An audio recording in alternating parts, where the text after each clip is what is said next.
Please welcome contestant number 7, Sara Bouchard.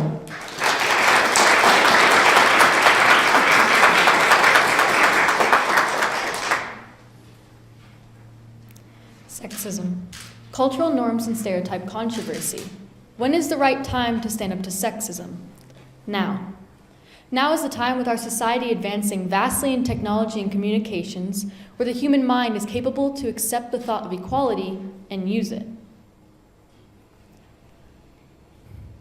Nowadays, wars are waged on racism and sexism due to the growing list of diversity within our population. And it would be horrid for our nation to overlook the opportunity as we grow to influence those that equality is achievable. How can we stand up to sexism? Simple. I'll be explaining to you the answer to this dismissed subject in the following 3 steps. Because like any problem, you must take it one step at a time. Also, these steps can be used as principal plans for our communities, schools, and organizations to help in the aid against sexism.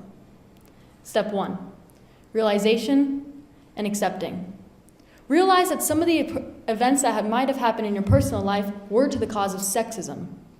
Though to some, sexism is with the far and few. As to myself, a woman at the age of 17 years old, it's been real and harsh. Despite my slim years, I can already recall many of times where my gender has been the epitome of one step behind. All throughout my elementary and middle school years, I would constantly hear the term, "you throw or hit like a girl."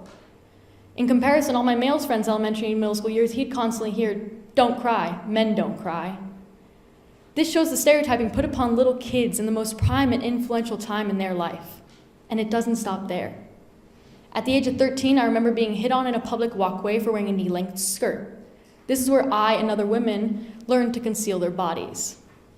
At the age of 15, I remember having a personal conversation with a close male friend about how his skinny stature emasculated him in the male eye.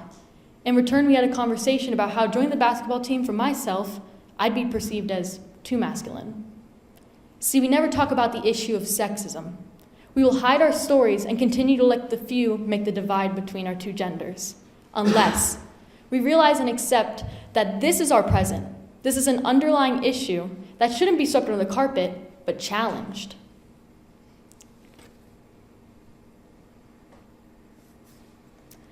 Realize and accept that this is not an all-men inclusive thing, nor is it all-woman exclusive. But, as definition states, it's prejudice, stereotyping, or discrimination, typically against women, on the basis of sex.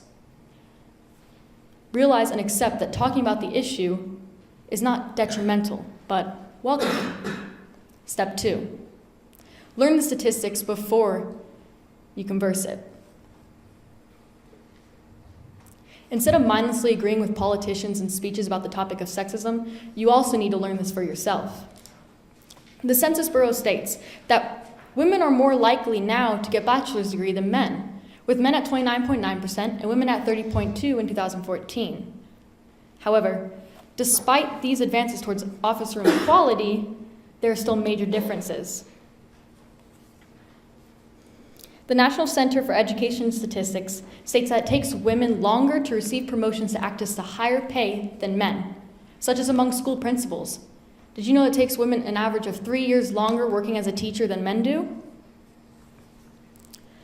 Also, 14.6% of executive officers are women, 8.1% are top earners, and only 4.6% of all Fortune 500 CEOs.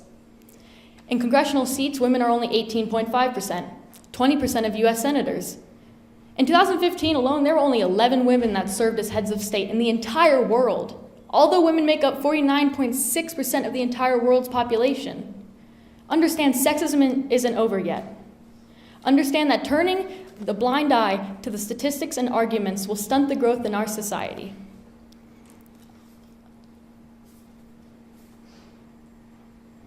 Learn and understand before you converse it. Step 3, teaching and moving forward. So far, you've realized, you've learned, now you can teach and move forward. To change the cultural standpoint of a nation, let alone the entire world, is hard to say the least. However, we're equipped enough in 2018 with enough of an understanding to at least prove a point and be able to teach upcoming generations about the deserved equality between the sexes. Stated wonderfully by Emma Watson in her speech, He for She, quote, If we stop defining ourselves by what we are not and start defining ourselves by what we are, we can all be a lot more freer." Unquote. Teach a child strength doesn't equate to one gender, and emotions don't bear a burden on your ego. Teach a child that their voices don't have to be hushed down in fear of having an opinion. Teach a child that a man can be a nurse without workplace discrimination, and so can a woman be an automotive technician. Teach and move forward. In conclusion, our community schools and organizations have a huge platform to be able to talk to a great amount of people, and should use that platform to their best to influence and educate those on the topic of sexism.